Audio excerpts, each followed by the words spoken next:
Ya, buenas noches, hermanitos. Estamos en nuestra tercera enseñanza. Vamos a comenzar en el nombre del Padre, del Hijo, del Espíritu Santo. Amén. Vamos a repetir 3 veces. Vamos a invocar al Espíritu Santo. Ven, Espíritu Santo, ven por medio de la poderosa intercesión del Inmaculado Corazón de María, tu amadísima esposa. Ven, Espíritu Santo, ven por medio de la poderosa intercesión del Inmaculado Corazón de María, tu amadísima esposa.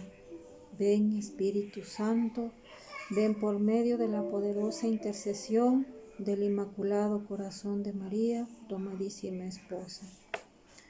Ayúdanos, Espíritu Santo, a que en esta clase nos ilumines nuestro entendimiento, nos ilumines nuestro corazón, nuestra alma, para poder comprender y entender lo que tú quieres para cada uno de nosotros. Por Jesucristo nuestro Señor. Amén. En el nombre del Padre, del Hijo, del Espíritu Santo. Amén. Bueno, bienvenidos hermanitos. Vamos a comenzar, como les decía en la anterior clase, vamos la enseñanza se refiere sobre el texto, qué es el texto, qué es el contexto.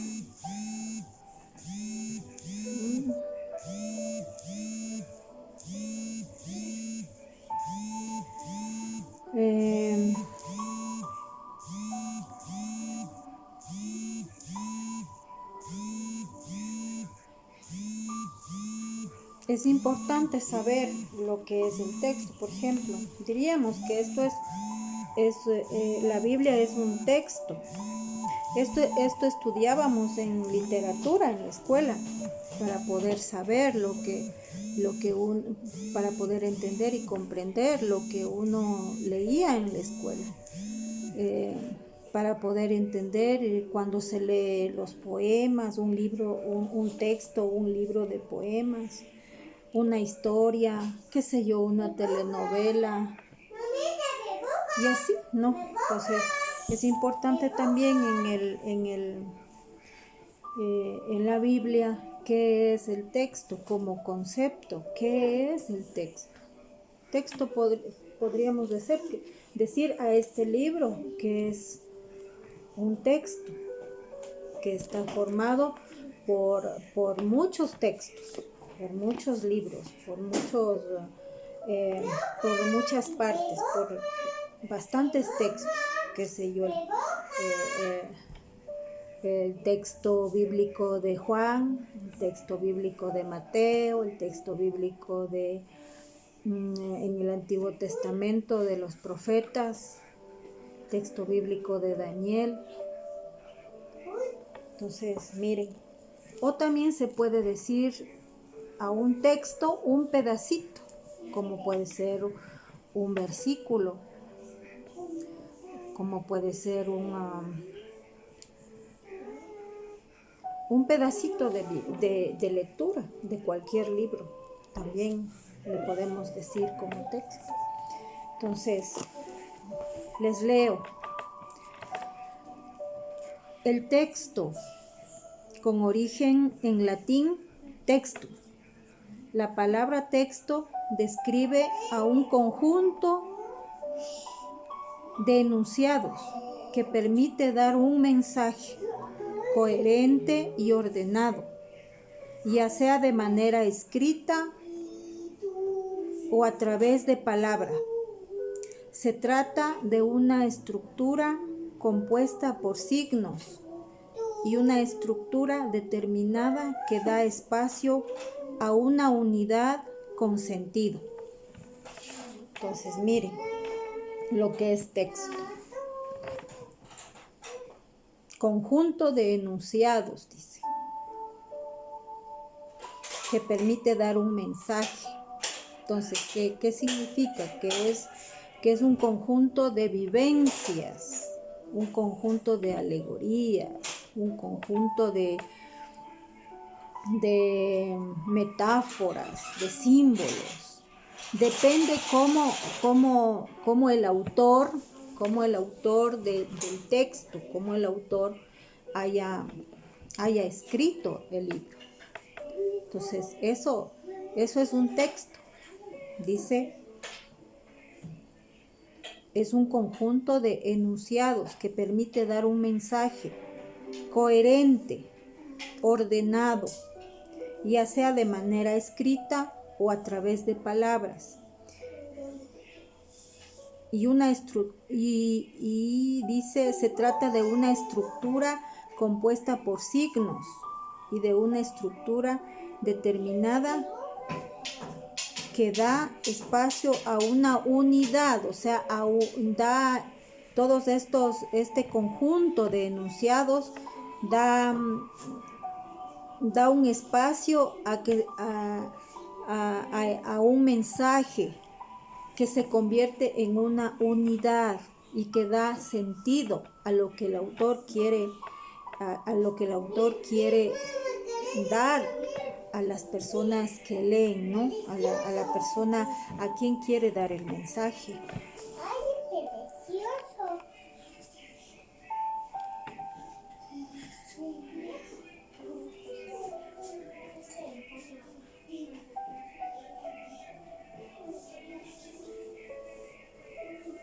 Para poder entender este texto, este conjunto de enunciados, de mensajes, tenemos 3 cosas que desenrollar, en especial en lo bíblico, ¿no? Primero, leer atentamente el texto. Leer atentamente el texto, primero. Segundo, leer los pasajes que están antes y después del texto. Leer los pasajes que están antes y después del texto.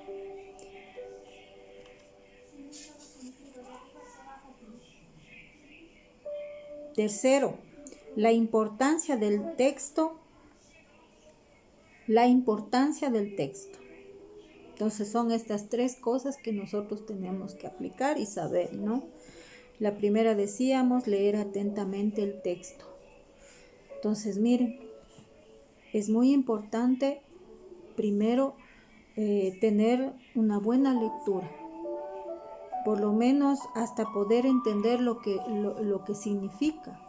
Yo les decía en las clases anteriores que a mí me ha costado muchísimo entender la Biblia, leer la Biblia, porque, por ejemplo, hay en una cita bíblica hay como 3, 4 palabras que a veces no se entiende. Por ejemplo, que es metáfora, que es algo que usted está leyendo y no entiende. Entonces es necesario entender, leer atentamente el texto. Es investigar, leer, quitar mi falta de entender la palabra, buscar en el diccionario qué es lo que quiere decir esa palabra que yo no entiendo, porque eso es lo que frena a uno la lectura de la Biblia. Dice, no entiendo. Claro, ¿cómo voy a entender si no sé el significado de esa palabra que me limita? A mí me limita el seguir perseverando en la lectura de la Biblia. Me limita a llegar a donde Dios quiere que yo llegue. Me limita a entender y a comprender los mensajes de Dios, los mensajes de Jesús. ¿A dónde me quiere a mí llevar con ese mensaje? Entonces es muy importante leer atentamente el texto. Y atentamente significa, investigar, entender, ¿no? entender lo que la palabra que no entiendo me quiere decir, a dónde me quiere llevar. La segunda decía leer los pasajes que están antes y después del texto. Miren, también me ha pasado a mí a lo largo de la vida. Me han dado un texto bíblico, capítulo y versículo. Qué sé yo, dice un capítulo y lean el versículo tal. Entonces ha habido momentos que no entiendo. Leer solo ese versículo. Yo he tenido que leer desde el comienzo, a veces he tenido que leer todo el capítulo para poder entender ese pequeño versículo. Entonces, es muy importante leer los pasajes que están antes y después del texto mencionado, del texto que se le manda a investigar o a leer o a comprender o a entender el mensaje que Dios quiere darle a cada uno de ustedes. Entonces es muy importante leer los textos antes y después. El tercero dice la importancia del texto. La importancia del texto es comunicar un mensaje claro para ser comprendido por el destinatario. La importancia del texto. Miren, es una vez que hemos aplicado las dos primeras, la primera, leer atentamente, investigar y comprender lo que me quiere decir, y después leer lo antes y después del texto. La importancia del texto es comunicar un mensaje claro para ser comprendido por el destinatario. Entonces esto aplica a nosotros que estamos en la escuela de formación, porque una vez que yo entiendo, una vez que yo comprendo, una vez que sé el mensaje que Dios quiere darme a mí en mi vida, yo le aplico en mi vida, le aplico en mi diario vivir. ¿Sí?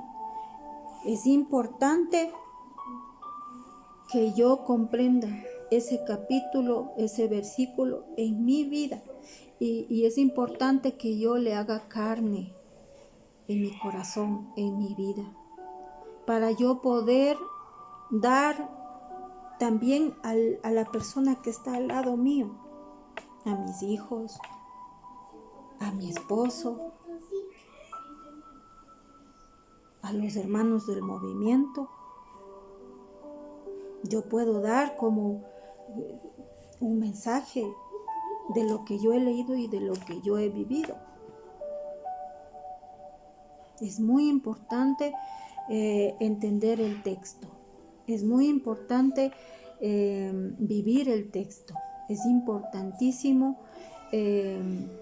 hacer carne el texto bíblico en mi vida. En mi vida, en mi diario vivir, no solo ese día, en mi diario vivir, lunes, martes, miércoles, jueves, porque todos deberíamos estar leyendo la Biblia diariamente para obtener lo que Dios quiere de cada uno de nosotros. Primero conocer a Dios, después amar a Dios y después trabajar para Él, porque todos estamos para eso aquí en el mundo. Todos estamos para trabajar para Él, ganar almas, ganar a su esposo, ganar a sus hijos, ganar a la vecina, para Dios, ¿no? Bueno, una vez que hemos entendido lo que es el texto, vamos al contexto. Miren lo que dice el contexto.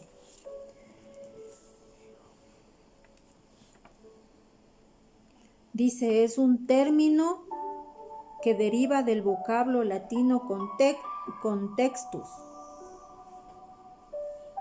y que se refiere a todo aquello que rodea al texto, ya sea físico o simbólicamente, a un acontecimiento a partir del contexto. Por tanto, se puede interpretar o entender un hecho.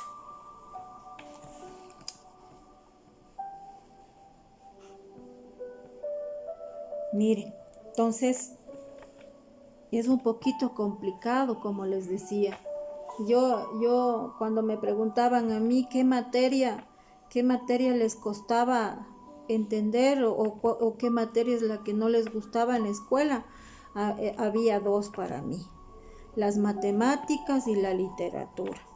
Para mí eran un calvario. Entonces ahora igual, hermanitos, yo sé que nos va a costar, nos cuesta tratar de entender estas cosas, pero lo poquito que yo he experimentado y lo poquito que yo he aprendido, yo comparto con ustedes. Es difícil, a mí me ha costado años entender.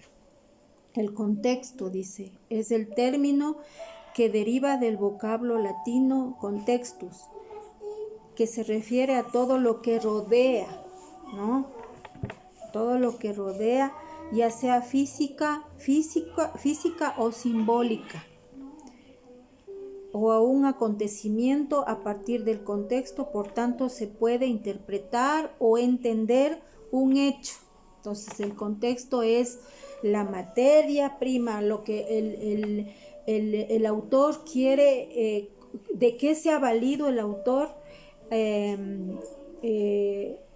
para poder entender el mensaje. Por ejemplo, Jesús, miren, Jesucito en los evangelios, él se vale para poder enseñarnos, para que podamos entender. Él se vale de símbolos, él se vale de metáforas, él se vale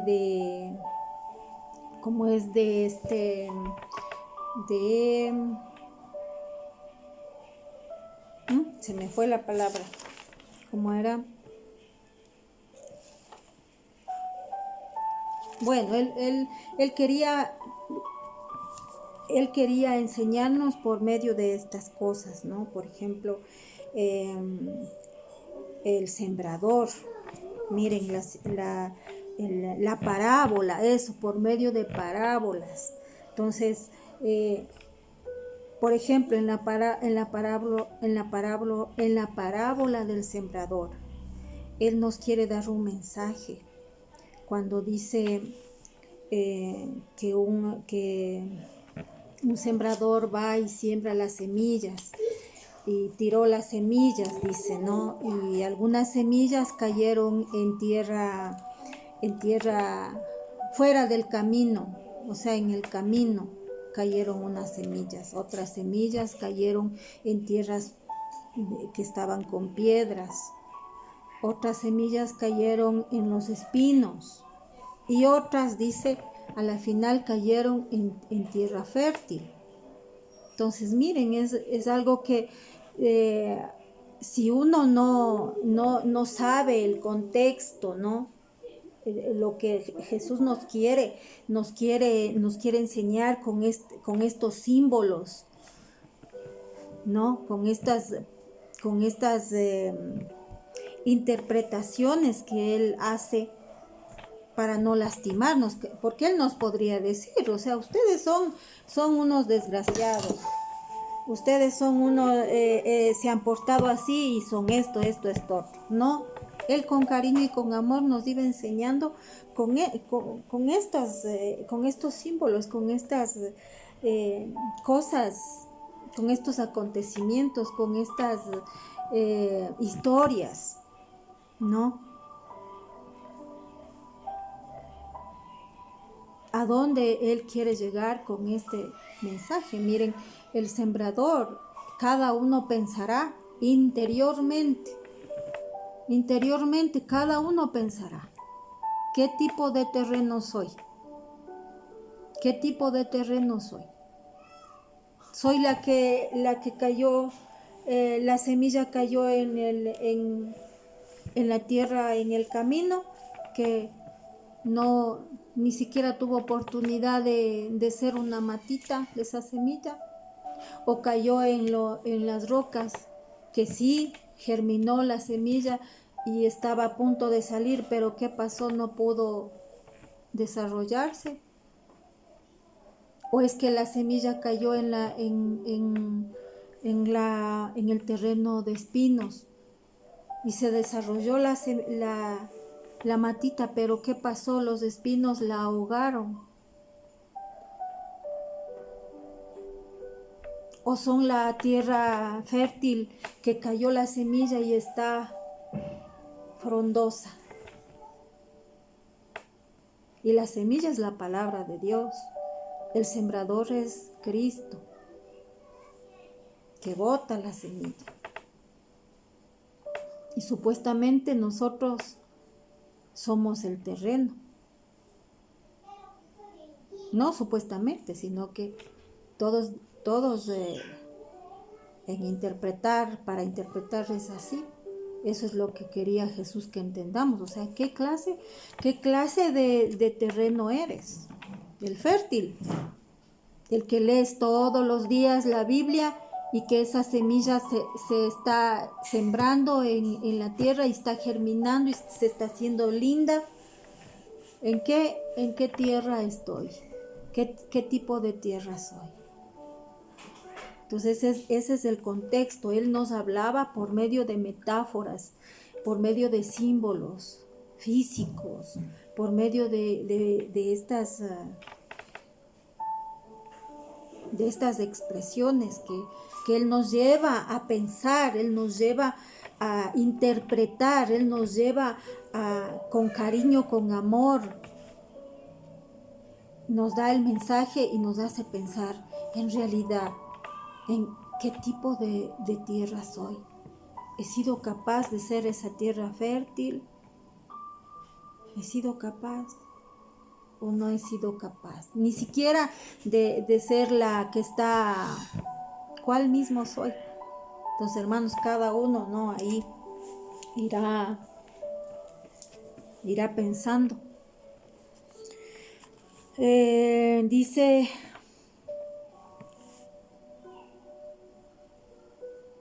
el valor del contexto histórico.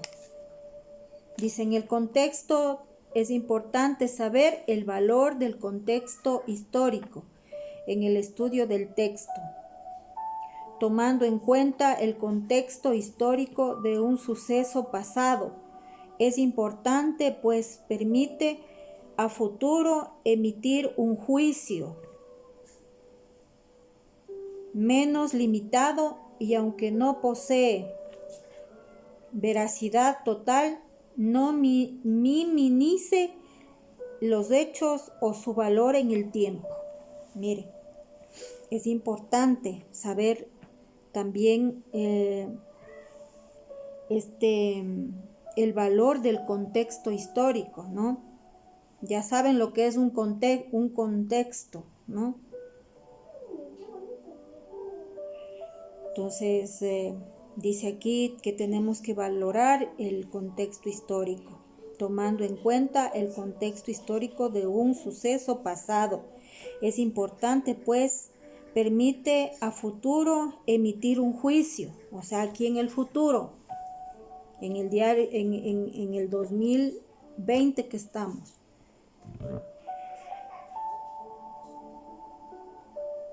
No minimiza, dice, los hechos o su valor, a su valor en el tiempo.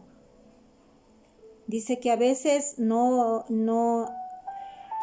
posee veracidad total, o sea, no se puede interpretar a veces, pero la metáfora, lo que el autor quiere decirnos, a veces lo pone como un ejemplo que valga también al futuro, a lo que estamos ahora, ¿sí? Y podríamos poner unos ejemplos. Por ejemplo, dice, unos ejemplitos. Podría ser, por ejemplo,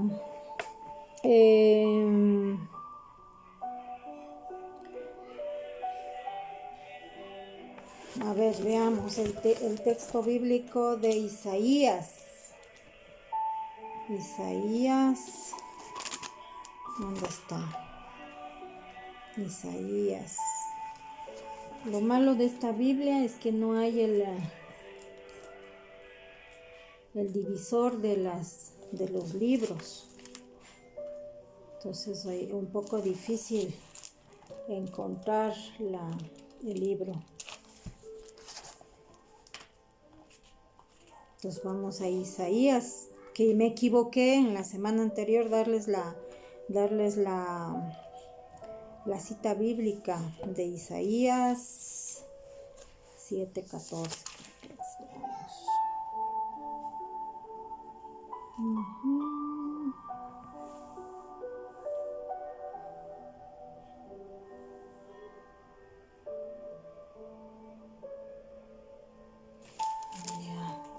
Entonces, hermanitos,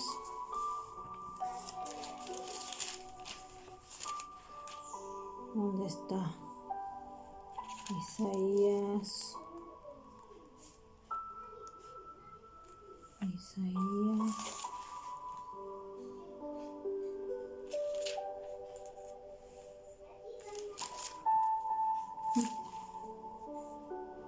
Bueno, miren, entonces, por ejemplo, para poder entender el suceso de la Virgen María, en Isaías dice una virgen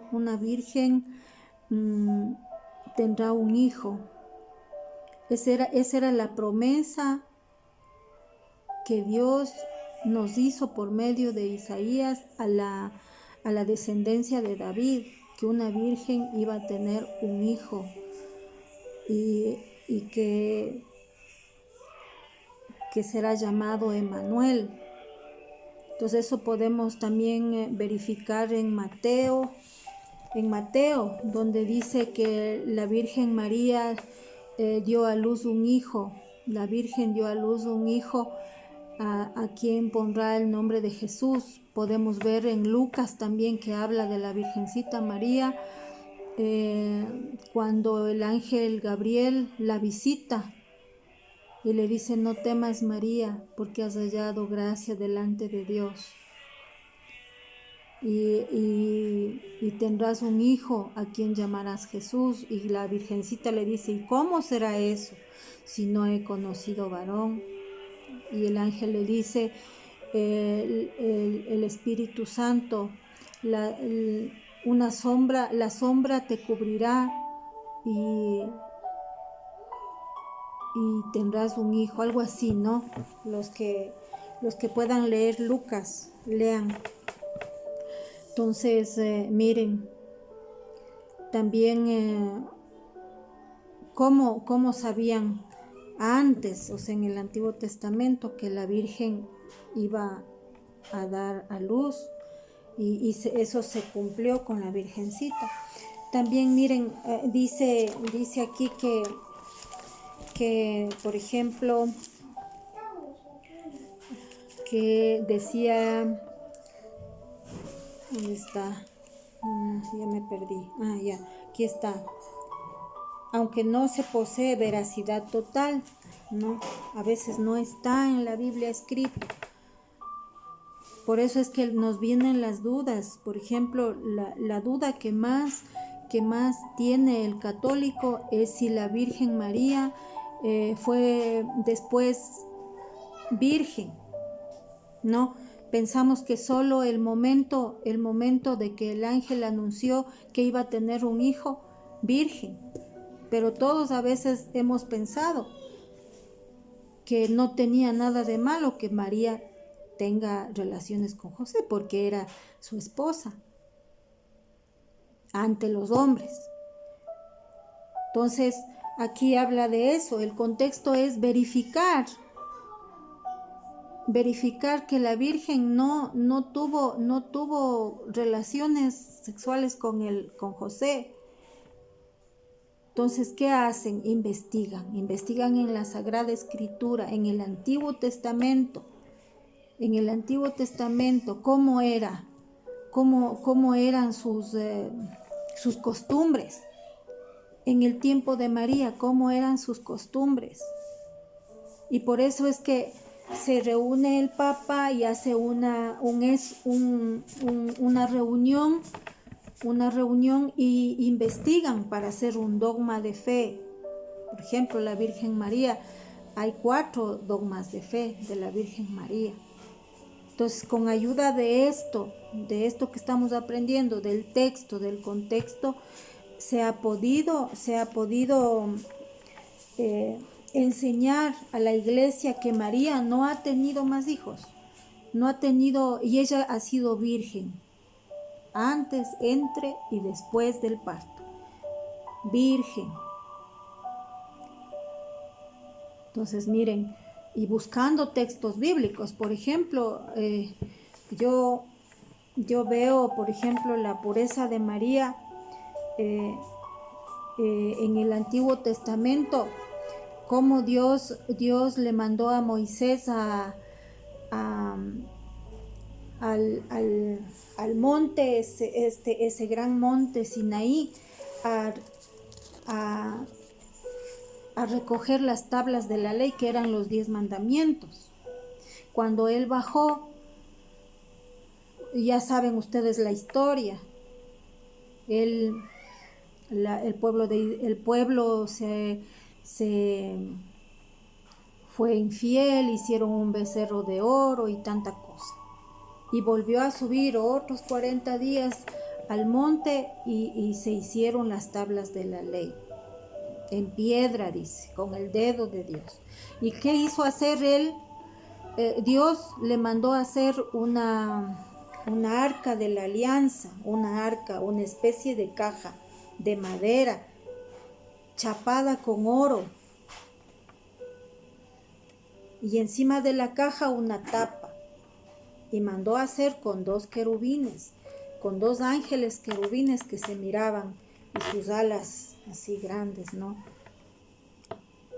Entonces, miren, para guardar, ¿qué se guardaba ahí en esa arca de la alianza? ¿Qué se guardaba? Las tablas de la ley, o sea, los pedazos de piedra que estaban escritos las leyes, el primer mandamiento, el segundo mandamiento. Entonces, ¿qué se deduce de esto? ¿Qué es la palabra? ¿Qué es la palabra? Son las leyes de Dios. ¿Qué dice en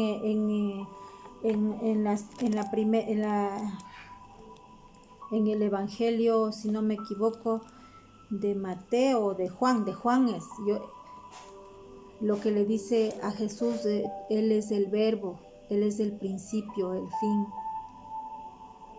Está en el capítulo 1. Lean también para poder entender esto. Él es la palabra. Si a dos tablas de la ley que pusieron en un arca y pusieron una tapa y nadie podía tocar esa arca, porque el momento que se tocaba esa arca morían, porque ahí en el arca encerraban la palabra de Dios, que eran las tablas de la ley, las tablas donde estaba escrito los 10 mandamientos. Dice que en la época de David sacaron el arca de la alianza.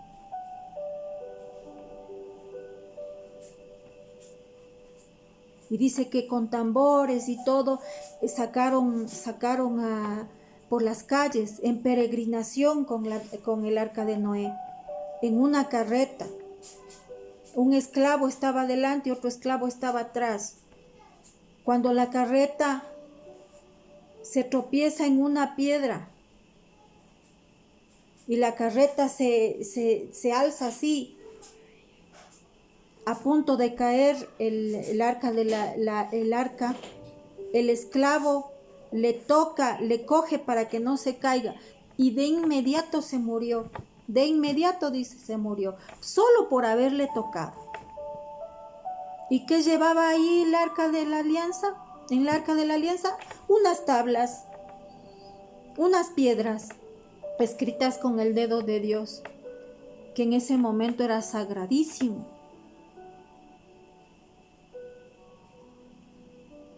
Entonces, en la actualidad, digamos, en la época de Jesús, pasa lo mismo con la Virgen María. Ella tiene la advocación cuando rezamos el rosario, después de rezar el rosario vienen las letanías. Arca de la Nueva Alianza, ruega por nosotros. ¿Qué es la Arca de la Nueva Alianza? La Virgen, ¿qué llevaba dentro de ella, dentro del Arca de la Alianza? ¿Qué es la Virgen? Un hijo que por medio del Espíritu Santo Dios depositó a su hijo en el arca que es María. Que Él es la palabra, Él es el verbo, Él es el camino, Él es la luz, Él es la vida. ¿Y ustedes creen que José, sabiendo que él fue de la descendencia de David, que él sabía que la Virgen María era esposa de Dios, ¿ustedes creen que José le iba a tocar un pelo a María? No podía. No podía, porque él sabía las escrituras, al revés y al derecho. Él sabía las enseñanzas de David. Él sabía lo que era el arca de la alianza, lo que le pertenecía a Dios, las tablas. No se diga un hijo de Dios. Esa arca se volvió poderosísima. Nadie podía tocarla, como les digo. Y si alguien le tocaba, se moría, el arca de la alianza. Y María es Arca de la Alianza, la nueva Arca de la Alianza. Ella llevó en su vientre a Dios, al mismo Dios, al Hijo de Dios.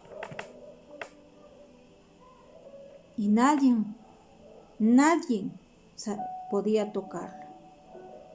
Bueno, abrazarla, sí, darle la mano, sí, pero digo yo, como todos pensábamos, que José era el esposo y no había nada de malo que tenga relaciones con José.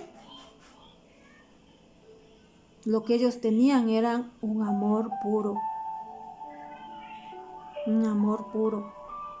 como todos deberíamos tener, un amor puro, como los espositos debieran tener, no solo así carnal, no solo así interesado.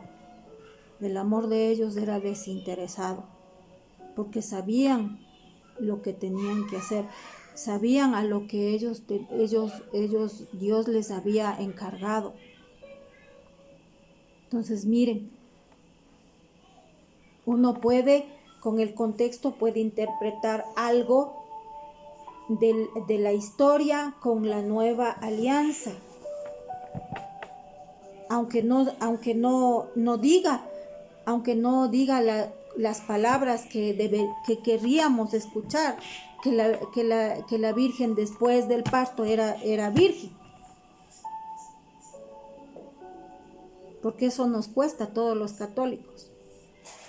Y hemos dejado que le humillen a María, diciendo que ha tenido más hijos, ha tenido de Alfeo, de no sé quién, de no sé cuánto, como 14 hijos.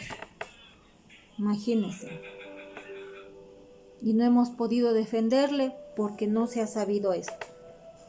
Y es importante saber lo que es esto, el texto, el contexto, para poder llegar al mensaje que Dios quiere darnos a cada uno de nosotros. Y antes, en años atrás, nadie hablaba de la Virgen, nadie hablaba del rosario, Nadie hablaba de la Biblia. Antes nadie podía leer la Biblia. Ahora que podemos leer la Biblia, nadie lee. Miren cuántos mártires de la iglesia han tenido que morir para que nosotros ahora en la actualidad podamos leer la Biblia. Pero a veces nos dejamos llevar de la pereza, nos dejamos llevar del diario vivir, nos dejamos llevar de la depresión, nos dejamos llevar de tantas cosas y ponemos pretextos para no leer la Biblia. Y así nos llamamos católicos, y así nos llamamos hijos de Dios. Y así decimos, uy, yo sí soy católica practicante. Y a veces ni siquiera leemos la Biblia, no sabemos, no entendemos. Entonces miren qué importante que es saber lo que es el texto y el contexto. Y que podemos interpretar de algo histórico o a algo en la y algo en el futuro, en el presente, por ejemplo, de ahora la iglesia, que el Papa, con la ayuda de los obispos y el sínodo de la reunión, hicieron los dogmas de fe de María, que no está en la Biblia, pero que investigando las alegorías, las metáforas y todo de la historia, hemos podido entender que María nunca fue tocada por nadie, que ella es nuestra madre, que ella es importante, es nuestra intercesora, que no ha sido solo una persona que Dios utilizó y nada más, no. Ella es muy importante. Por medio de ella tendremos que llegar al cielo. Con la ayuda de ella tendremos que llegar al reino de Dios. Y defenderla, tenemos que defenderla a la Virgen María, nuestra mamita. Porque miren a las mamás que tenemos ahora, las mamás prestaditas, que son nuestras mamás, que nos dieron la vida aquí. Nos gustaría que una persona venga y le digan que es esto es torto. Feas cosas. No nos gusta que una persona venga y humillan a nuestra madre. Tal vez con verdades, porque somos seres humanos, pero a la Virgen María, que es asunta al pecado original, que ella es una santa, que a veces nos han dicho bien feas cosas de ella. No hemos podido hacer nada por la ignorancia que tenemos de esto, de lo que estamos estudiando. Y por eso es que hay muchos católicos que no creen en la Virgen. No creen, solo creen en Cristo Jesús, que está bien, no digo que no. No creen en ella. Muchos católicos he oído que no es importante la Virgen. La ignorancia, miren.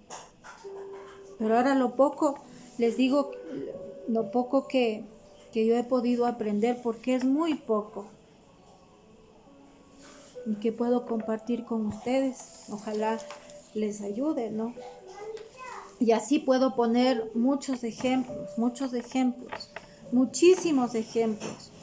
Como decía en la semana anterior sobre la vida, sobre por ejemplo, uno de los, en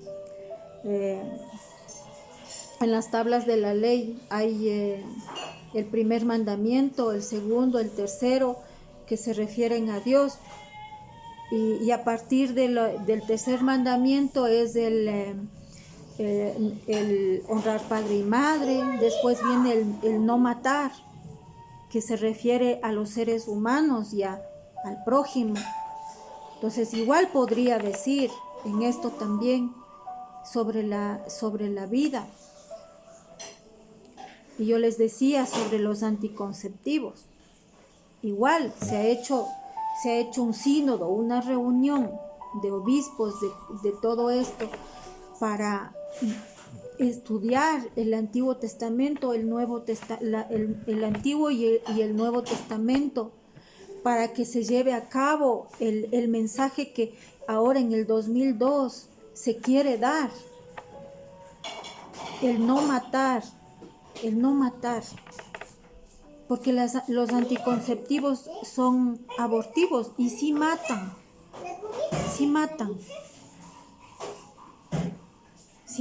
Primero es contra la naturaleza de Dios, porque somos creados a imagen y semejanza de Él.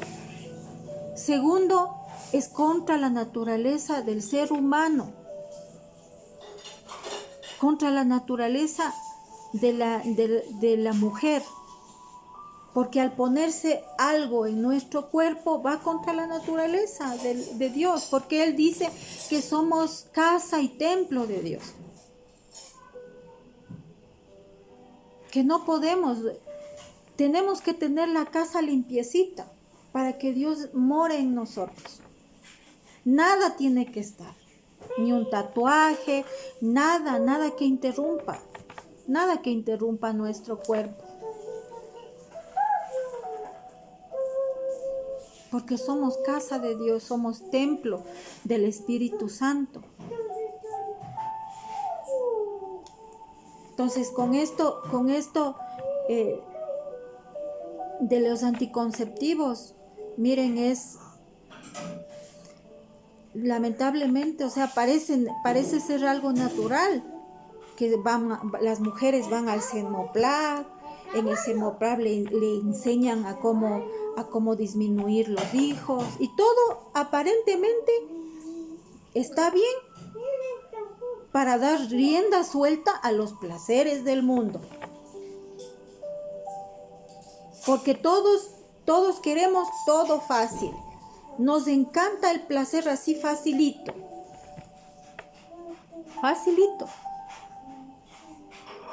Ahora las jóvenes ya perdieron el control. Hoy piensan que tomarse una píldora, que ponerse un DIU, que ponerse una té de cobre, que ponerse las inyecciones es normal. Y pregunten para qué, para dar rienda suelta a los placeres, en este caso al placer sexual. Ahora las mujeres ya se cuidan, ahora ya se ponen un montón de cosas para no tener los hijos. ¿Y para qué ha sido? Para dar rienda suelta al placer. Y si les contara lo mal que les hace a las mujeres ponerse eso, ponerse alguna cosa, porque son contra la naturaleza humana y contra la naturaleza de Dios. Son cosas que matan, que no se ve pero que matan. Y para mí este tema es un poco complicado de enseñarles, ¿no? Un poco vergonzoso también, pero bueno, hay que enseñar. Por ejemplo, la té de cobre, cuando una mujer se pone en su vientre la té, es una té en forma de té, y ya con el esposo tiene su relación sexual, se une el óvulo con el espermatozoide. Ya unido baja, el óvulo ya unido, ya está concebido, o sea, ya está unido, ya es una persona. Camina por la trompa de Faloncio, que dicen, y cae en el útero para ya desarrollarse. Pero ¿qué está en el útero? La T. Y cae justo en la T. ¿Y qué pasó? Se deshizo y se murió. Ya le mató. Entonces, miren.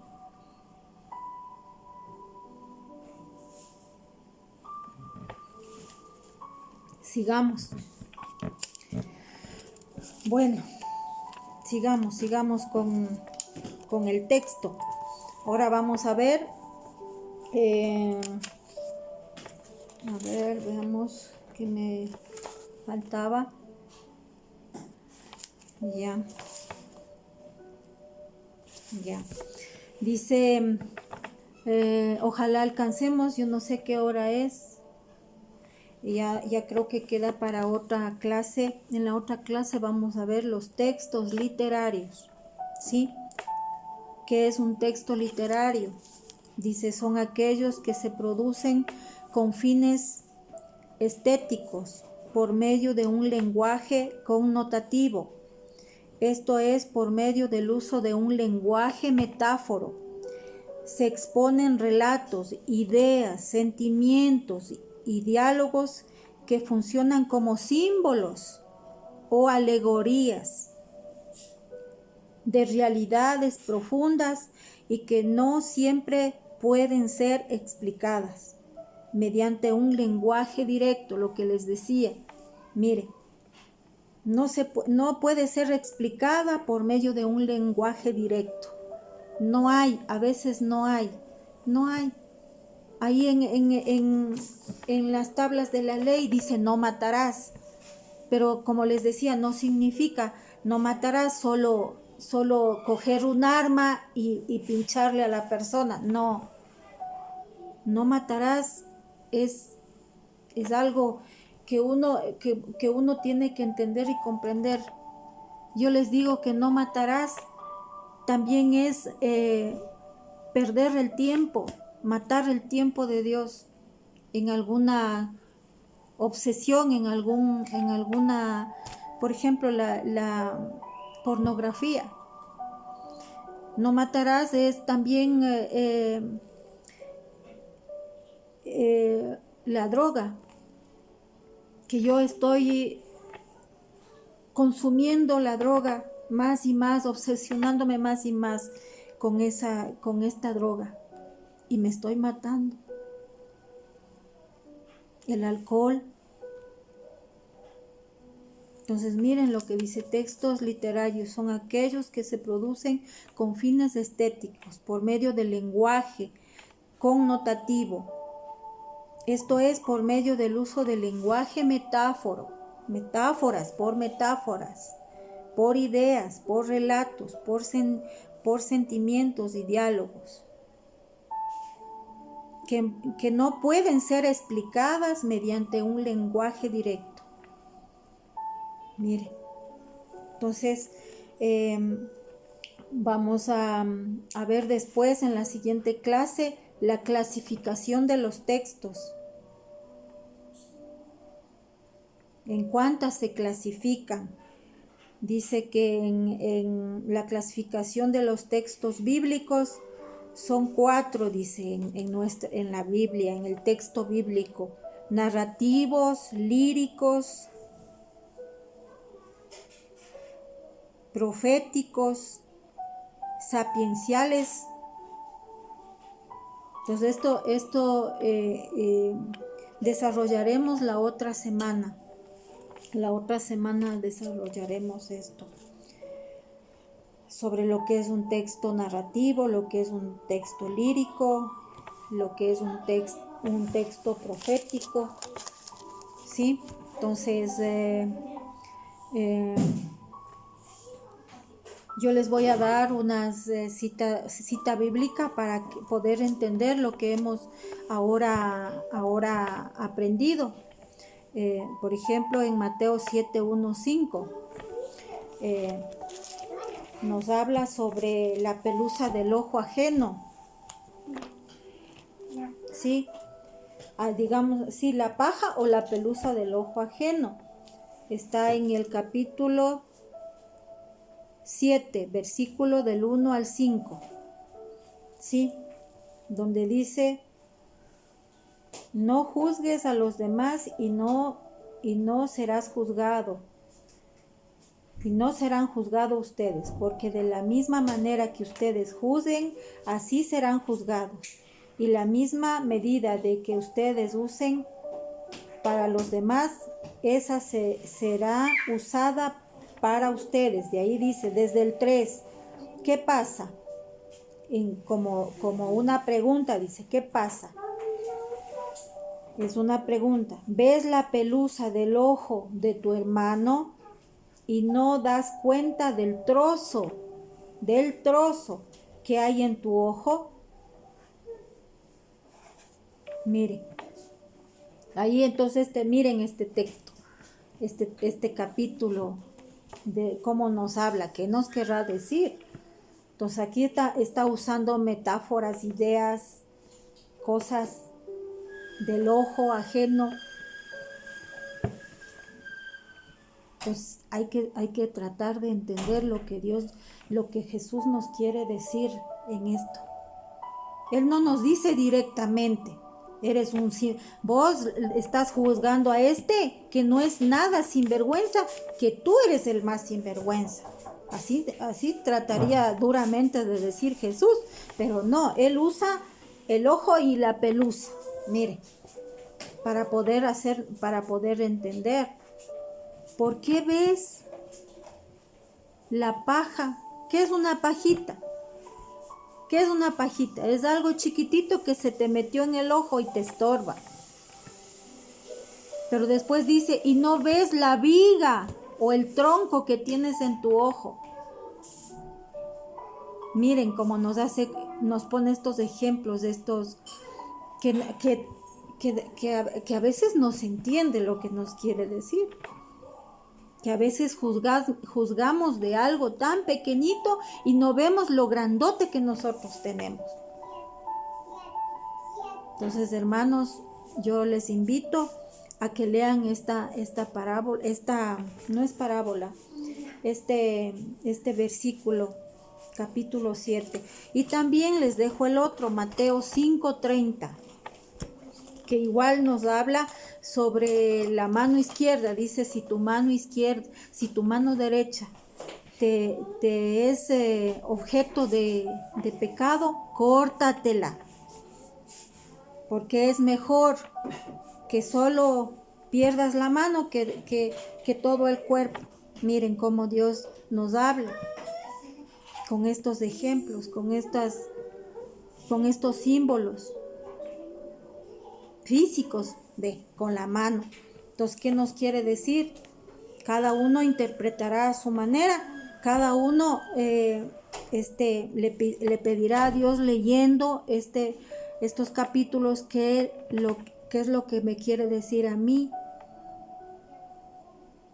Yo digo un poquito de lo que yo he entendido y he comprendido. Por ejemplo, en esto, córtate la mano, porque es mejor que vaya al fuego del infierno solo la mano que todo tu cuerpo.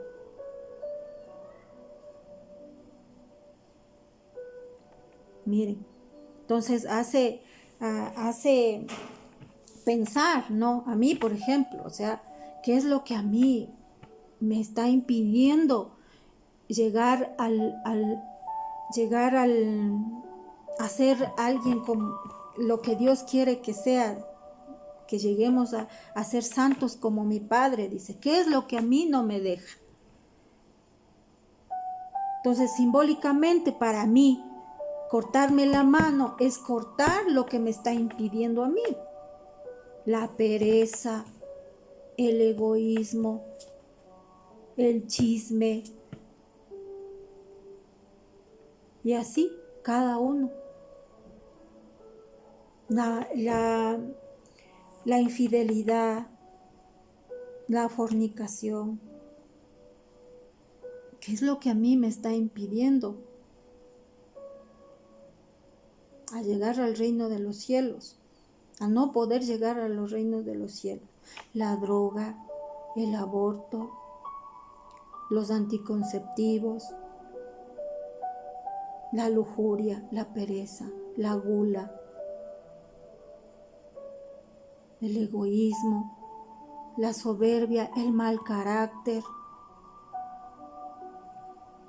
en pensar que soy una santa y los demás son malos. Tantas cosas, miren, que es mejor cortar y tirar para que... O sea, ese es mi criterio personal y que me ha costado muchísimo y que todavía me cuesta. Porque no crean que yo soy santa. Puedo ser la peor que ustedes. Y que me está costando cortar mi mal carácter, mi pereza, mi falta de amor a Dios, mi falta de perseverancia en la lectura de la Biblia.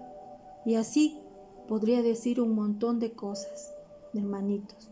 Entonces les invito, la tarea es leer estas 2 citas bíblicas que les he dejado y que me cuenten, porque no he recibido hasta ahora el deber de nadie.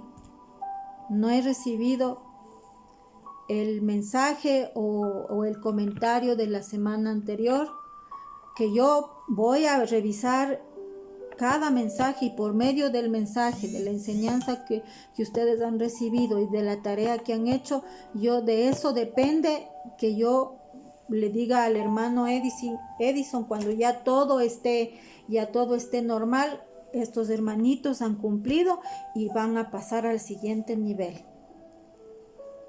Entonces miren, esto es serio.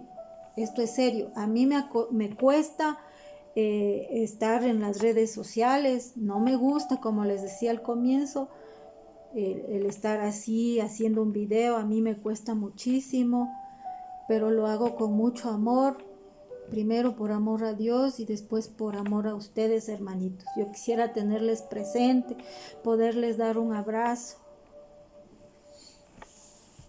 Entonces eso, hermanitos, que quede como tarea, y vamos a hacer la oración final. En nombre del Padre, del Hijo, del Espíritu Santo. Amén. Te damos gracias, Padre Celestial. Tú eres el que nos has dado la vida. Tú eres el que nos ha formado. Gracias por tu presencia, porque sabemos que estás aquí presente. Cuando uno y más se reúnen a hablar de ti, estás tú presente, Señor. Gracias por esta enseñanza, gracias por poner las palabras en mi boca y sabrás perdonarme, Señor, por las palabras que tal vez salen por mi querer. Gracias por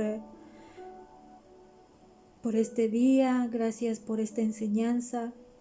Te pedimos, Señor, que nos ayudes y nos envíes tu Espíritu Santo para poder hacer vida en nosotros estas enseñanzas y poder llegar a ser santos como tu Padre y como tu Hijo Jesús y como tu Madre Santísima. Y vamos a hacer la oración a la Virgencita. Contigo voy, Virgen pura, y en tu poder voy confiada. Pues yendo de ti amparada, mi alma volverá segura. Dulce Madre, no te alejes, tu vista de mí no apartes. Ven conmigo a todas partes y nunca sola me dejes. Ya que me proteges tanto como verdadera Madre, haz que nos bendiga el Padre, el Hijo y el Espíritu Santo. Amén. Con Cristo, todo; sin Cristo, nada. Palmas para Jesús y María, hermanitos. Nos vemos en la siguiente enseñanza. Que Diosito les bendiga. Cuídense mucho, hermanitos.